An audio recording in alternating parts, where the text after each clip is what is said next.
Okay ચલો 5.3 સ્વાધ્યાય જોઈએ. આપણે અગાઉ જે છે મેં તમને કીધું તો એ પ્રમાણે જે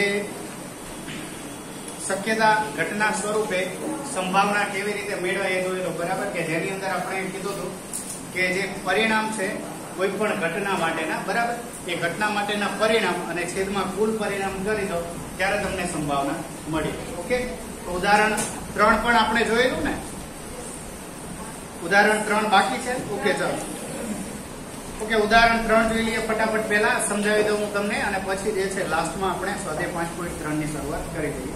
ઓકે ચલો, એની અંદર આપેલું છે કે પહેલું ઉદાહરણ 3, એક થેલામાં 4 લાલ રંગના 2 પીળા રંગના દડા છે બરાબર.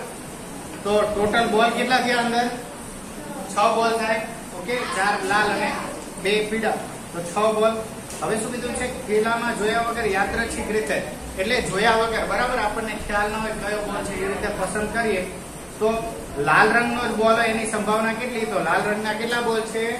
4, અને કુલ પરિણામ કેટલા છે? 6. 4/6. અંશ અને છેદ ઉડતા હોય તો ઉડાડવાના, તો 2/3 જવાબ આવે. ઓકે, અને એ જ રીતે પછી જે છે તમને લાસ્ટમાં કીધું છે કે શું તે સંભાવના પીળો રંગનો દડ હોય એના કરતા વધારે છે કે ઓછી? તો એની સંભાવના શું મળે? તો 2/3 એટલે 1/3 જેટલી, તો એના કરતા વધારે મળી. ઓકે, તો કહી શકાય કે વધારે મળે છે. ઓકે ચલો, હવે સ્વાધ્યાય 5.3 તો એ ટીક કરી દેજો, એ ગણવાનો થશે. એનો પહેલો પ્રશ્ન જોઈએ. શું કીધું છે અહીંયા? તો અહીંયા કીધેલું છે કે અહીં આપેલા પ્રયોગોમાં તમને જોવા મળતી તમામ શક્ય ઘટનાઓની યાદી બનાવો. બરાબર, ખાલી ઘટનાઓની યાદી બનાવવાનું કીધું છે, એવું નથી કીધું કે ઘટનાની સંભાવના મેળવો. ઓકે, તો અહીંયા ચાલો પહેલો પ્રશ્ન શું આપેલું છે? પહેલા આપેલું છે ફરતું ચક્ર. ઓકે, અહીંયા A,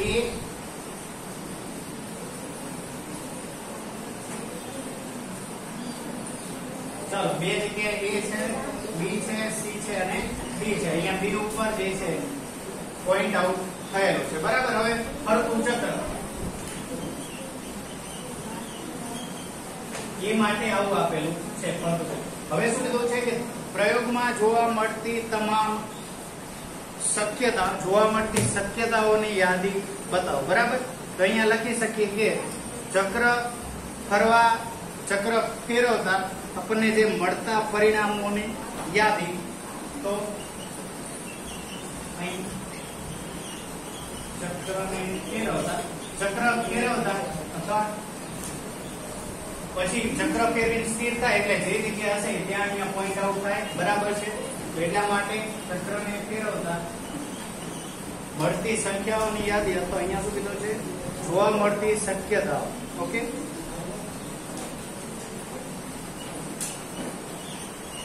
મળતા પરિણામો ની શક્યતા આ મુજબ છે. એક કયા મળે? તો અહીંયા A છે તો A, B, C અને T. જો એ 2 વાર છે તો આપણે એને 2 વાર નહીં લખીએ બરાબર. પરિણામ 2 થઈને એક જ થાય.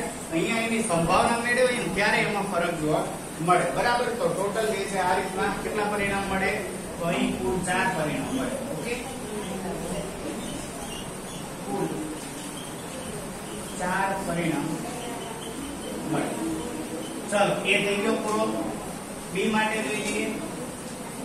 શું કીધું છે? B માટે એક સાથે 2 સિક્કા ઉછાળતા. ઓકે ચાલો, એક સાથે 2 સિક્કા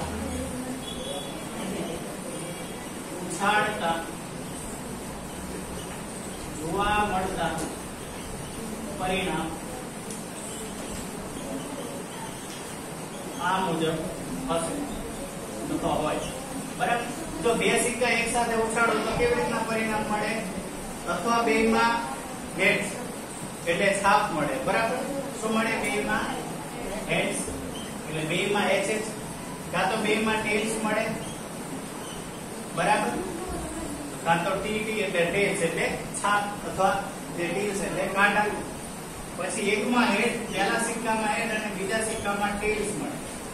ઓકે, અને પહેલા સિક્કામાં ટેલ્સ અથવા બીજા સિક્કામાં ટેલ્સ. ઓકે, તો આ રીતના કુલ આટલા પરિણામ જોવા મળે. ક્લિયર? સમજાઈ જાય દરેકને? ચલો, આ થઈ ગયો પહેલો પ્રશ્ન. પ્રશ્ન નંબર 2 જોઈએ. શું કીધું છે કે પાસો ફેંકવાથી મળતા પરિણામની મદદથી નીચે પૈકીની જે ઘટના બનવાની શક્યતા. ચલો, તો પહેલા તો લખી શકીએ અહીંયા કે પાસો ફેંકતા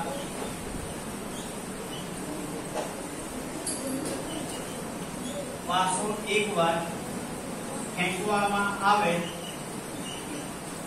તો મળતા પરિણામ ક્યાં ક્યાં મળે? 1 2 3 4 5 અને 6 એમ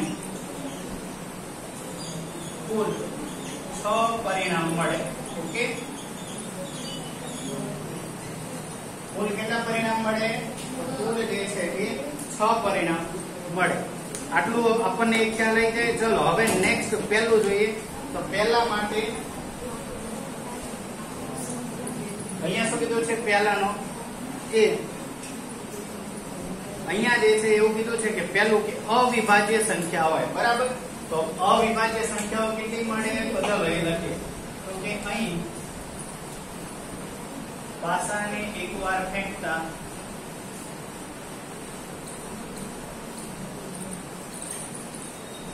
મળતી અવિભાજ્ય સંખ્યાઓ. કઈ કઈ સંખ્યાઓ અવિભાજ્ય છે? 1 થી 6 માં આવશે એવી.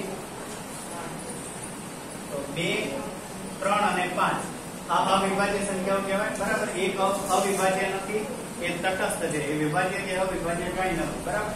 તો અવિભાજ્ય સંખ્યાઓ 2 3 અને 4 એમ કુલ 5. બરાબર છે. 2 3 અને 5 એમ કુલ કેટલી છે? 3 અથવા એમ કુલ 3 પરિણામ છે. ક્લિયર? ચાલો, બીજાનો એ પહેલો જે હતો એનો એ આવી ગયો. હવે બી જોઈએ. બી શું કીધું છે? અવિભાજ્ય સંખ્યાઓ અવિભાજ્ય ન હોય તેવી સંખ્યાઓ. બરાબર? તો એ જ રીતે અહીં પાસાને એકવાર ફેંકતા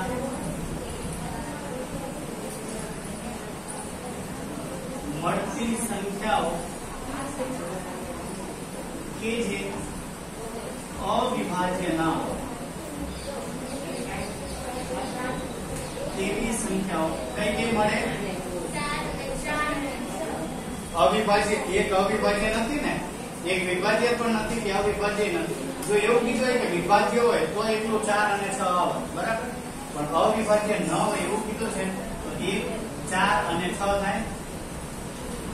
એમ કુલ 3 પરિણામ મળે. ઓકે, થઈ ગયું પહેલાનો બી. તો આ જ રીતના પછી પહેલાનો બી થઈ ગયો. હવે બીજા માટે પહેલો શું કીધું છે? 5 કરતા મોટી સંખ્યા. ચલો, બીજા માટે એ 5 કરતા મોટી હોય એવી સંખ્યા 6 છે. બરાબર? કેટલી એવી સંખ્યા જે આ એક સંખ્યા છે. બરાબર? અંક નથી.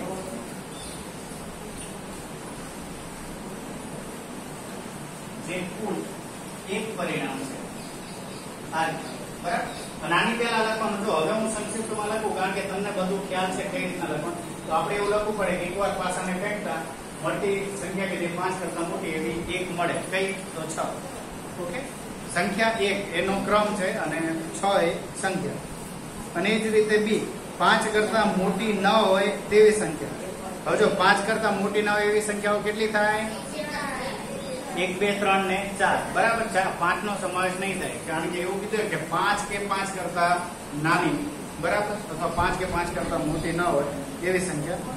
ઓકે, 5 કરતા મોટી ન હોય એવી સંખ્યા લખી છે તો 5 એ 5 કરતા મોટી નથી ને, તો 5 નો સમાવેશ કરી લેવાય. બરાબર? આપણે 5 કરતા મોટી ન હોય એવું કીધું છે તો 5 એ 5 કરતા મોટી નથી તો એનો સમાવેશ કરી શકાય. ઓકે, તો 1 2 3 4 5 એમ ટોટલ કેટલી સંખ્યાઓ મળે? 5. ઓકે, તો ફાવે. બીજા એમાં બી માં લખી દેવાનું કે 1 2 3 4 5 એમ કુલ 5 સંખ્યાઓ મળે. આ રીતના કરી લખવાનું, બરાબર? આકૃતિ લખીને આમાંય તો એ રીતના લખવાનું છે, પણ હવે દરેકમાં આપણે ટાઈમ ના બગડે એટલે હું એ રીતના લખતો નથી. ઓકે, ચલો આ બીજો પ્રશ્ન થઈ જાય. હવે ત્રીજા માટે જઈએ. યા તો લખી દેવું છે પહેલા. આ બાજુ દેખાશે દરેક? નહીં દેખાય? ઓકે, ચાલો એક કામ કરો તો પછી આટલો લખી દો. ત્રીજો જોઈએ પછી. તમને દેખાય છે? આ બાજુ નથી દેખાતું ને? બરાબર. ઓકે, ચલો પ્રશ્ન ત્રીજામાં એ જોઈ લઈએ. ત્રીજામાં શું કીધું છે? ત્રીજામાં કીધું છે સંભાવના મેળવો. બરાબર, દરેકનું ધ્યાન અહીંયા હોવું જોઈએ. સંભાવના મેળવવાનું કીધું છે.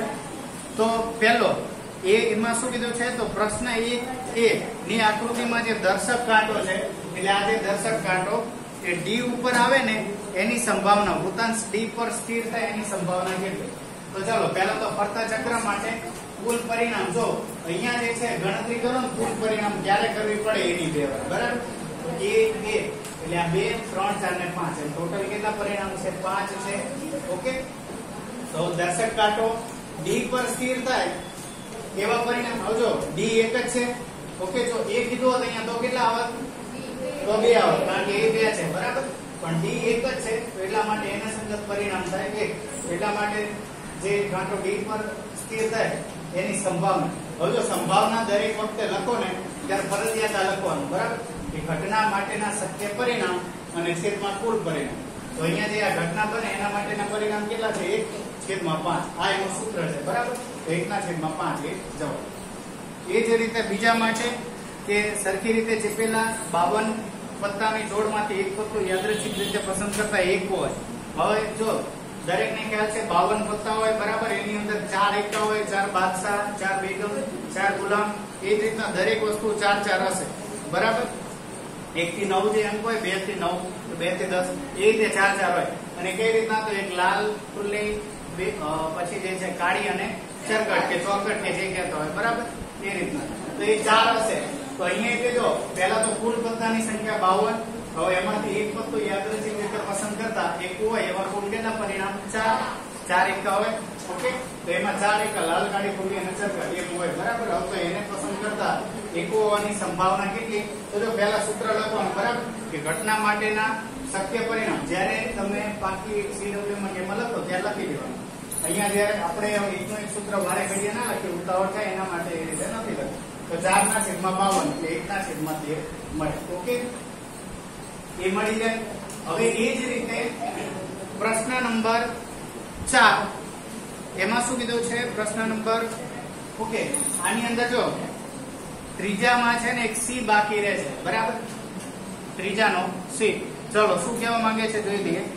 લાલ સફરજન મળવાની શક્યતા. પેલા અંદર જુઓ કેટલા સફરજન છે? ટોટલ 7 છે. બરાબર, 7 છે સફરજન. ઓકે, હવે એની અંદર જો આર લખે છે ને, આર નો મતલબ રેડ એટલે લાલ. કેટલા છે? 4 છે. ઓકે, તો એને સંગત સંભાવના કેટલી થશે? 4/7. તો લખાણ કઈ રીતે લખશો તમે? તો પહેલા જો અહીંયા કુલ સફરજનની સંખ્યા પહેલા તેવું લખવાનું. બરાબર 7. હવે એની અંદર રહેલા લાલ રંગના સફરજનની સંખ્યા ટોટલ 4. ઓકે, તો માટે લાલ રંગના સફરજન મળવાની સંભાવના બરાબર 4. એને જે ઘટના બનવા માટેના શક્ય પરિણામ 4, કુલ પરિણામ કેટલા? 7. 4/7 એ તમારો જવાબ. ઓકે,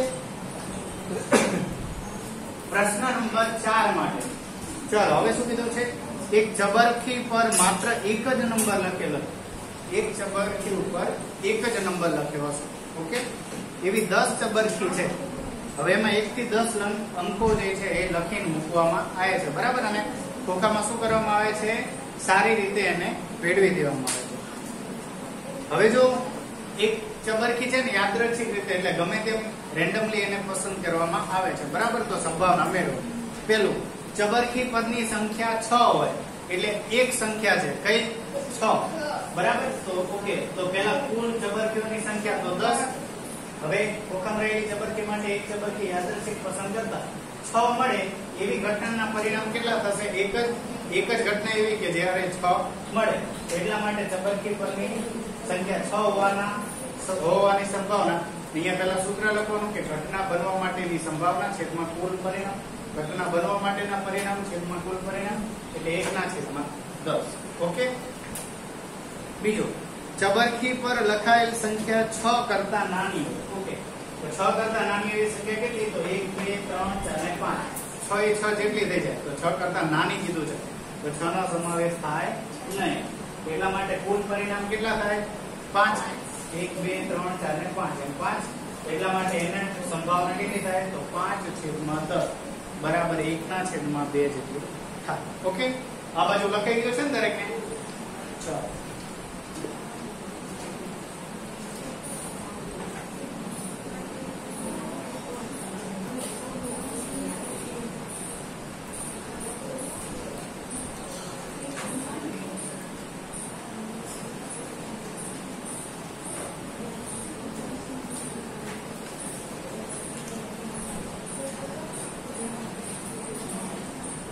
ઓકે, ચાલો પ્રશ્ન નંબર એનો 3. ચલો હું તમને સમજાવી દઉં છું, વિસ્તૃતમાં તમે લખી શકશો જાતે. બરાબર, આમાં જે મેં લખ્યું પહેલો પ્રશ્ન એ રીતના તમારે લખવાનું થાય. બરાબર, હવે જો 6 કરતા મોટી સંખ્યા કેટલી થાય? તો 6 કરતા મોટી સંખ્યાઓ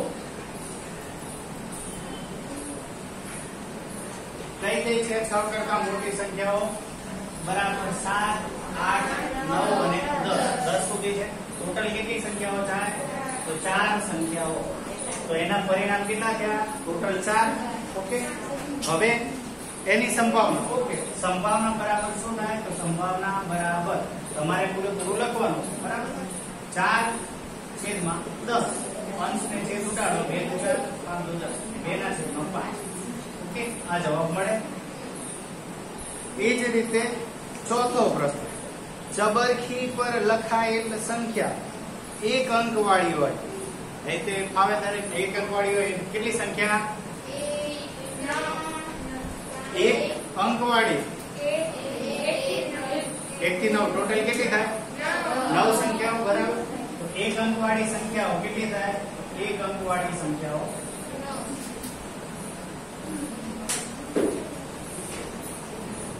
બરાબર 1 થી 9. તો કુલ કેટલી? તો કુલ બરાબર 9 સંખ્યાઓ. ઓકે, તો એના પરિણામ એની સંભાવના કેટલી થાય? તો સંભાવના બરાબર 9/10. ઓકે, તો 9/10 જવાબ ક્લિયર. ચાલ હવે પ્રશ્ન એના પછી લાસ્ટ આમાં લખાઈ ગયું છે દરેક.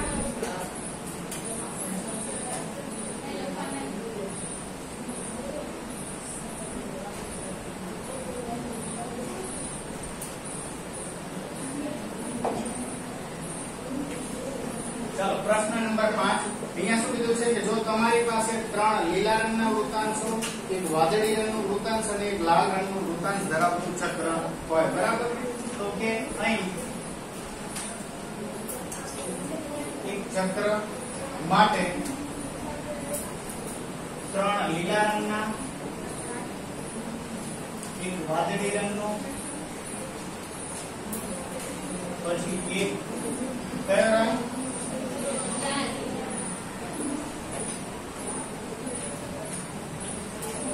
વૃત્તાંશ હોવાથી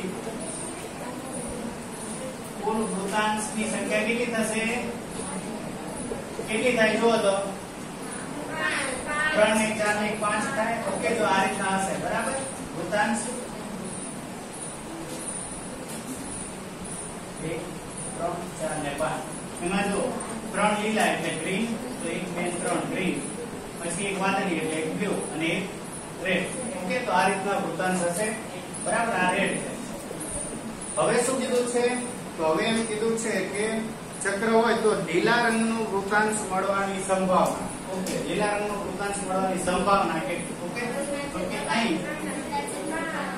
ફરતા અથવા ચક્ર માટે લીલા રંગનું પહેલા તો પરિણામ લખવું પડે. તો લીલા રંગનું વૃત્તાંશ મળવાના પરિણામ કેટલા? પરિણામ કેટલા? 1 જ. લીલા રંગનું વૃત્તાંશ કેટલું છે? પહેલા પરિણામ. ઓકે, લીલા રંગના 3 છે ને, તો 3. ઓકે, લીલો રંગ 3 છે, લાલ રંગ 1 છે, પરિણામ કેટલા 3. તો માટે ચક્ર પર લીલો રંગ મળવાની સંભાવના બરાબર સૂત્ર લખી દેવાનું અને જવાબ શું આવશે 3/5. ઓકે 3/5. બીજો એમાં શું આપેલું છે આગળ એવો પ્રશ્ન છે કે વાદળી રંગનું ના હોય તેવું વૃતાંશ મળવાની સંભાવના કેટલી? તો વાદળી રંગનું ના હોય કેટલા થાય? 4 થાય. વાદળી રંગનું ના હોય એટલે એક વાદળી રંગ છે તો વાદળી રંગ જો ના હોય મતલબ આ નથી તો બાકીના કેટલા હોય? 1 2 3 4 4 હોય બરાબર. વાદળી ના હોય તો બાકીના 4 વૃતાંશ હોય. એટલા માટે લખવાનું કે જો વૃતાંશ વાદળી રંગનું ના હોય તેવા કુલ પરિણામ ટોટલ કેટલા 4 એની સંભાવના બરાબર 4 ના છે એ તમારો જવાબ. ઓકે તો આ પ્રશ્ન પૂરો કરી દીધો. હવે ખાલી એક પ્રશ્ન 6 બાકી છે સ્વાધ્યાય 5.3 નો એ આપણે પછીના નેક્સ્ટ લેક્ચરમાં જોશું. ઓકે એટલે આપણું ચેપ્ટર